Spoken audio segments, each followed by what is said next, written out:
Hello guys, welcome to my vlog. Isa ka bang baguhan sa pagiging content creator?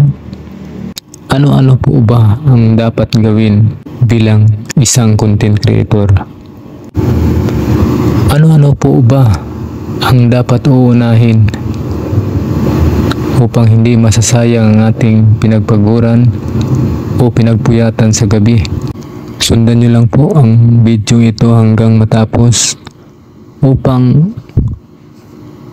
malalaman nyo kung ano ang dapat unahin bilang isang content creator.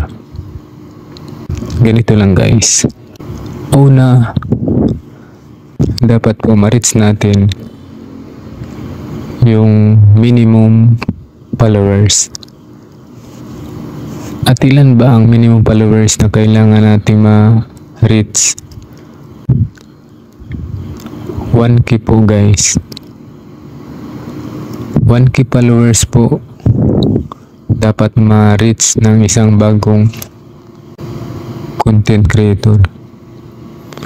Kung hindi mo makuha ang 1K followers ay hindi ka po magkakaroon ng monetization tools gaya ng stars. Malaking bagay na po yung magkaroon ka ng stars dahil mapapadalhan ka po ng stars ng ibang content creator at magkakaroon ka po ng earnings sa star. Dalawa po na kakailanganin natin ay ang pagkakaroon ng isang quality post at yun ang original content. Dapat yung content mo ay sarili mo. Ikaw po ang may gawa upang makaiwas sa copyright, lalong-lalo na sa music. Dapat yung gawa mong video ay ikaw po ang gumawa, ikaw po ang gagawa. Yan po ay tinatawag na original content. Maliban doon sa reaching the 1K followers, pagkakaroon ng original content o sarili mong gawa na content na video, yung pangatlo po ay dapat nakasit up po yung mga payout natin. Yung payout setup dapat din natin magawa dahil yan po ang pinaka-importante bilang isang content creator. Kung halimbawa qualified na po kayo sa stars monetization tools, ay huwag nyo nang patagalin.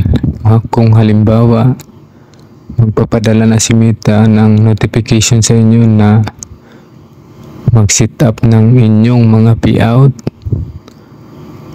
ay i-set up nyo na agad upang malaman nyo ang mga kakailanganin o mga kulang sa inyong mga payout bago kayo magkakaroon ng earnings. Ibalik ko lang yung tatlong kakailanganin bilang isang baguhan sa Meta World.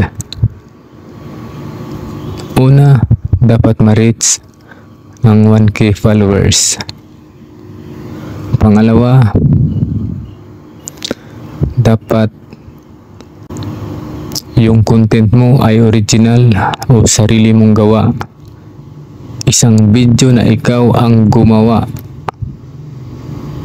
Yun po ang tinatawag na original content. At pangatlo, dapat nakasit up na yung payout nyo upang pagdating ng panahon na kayo ay may earnings na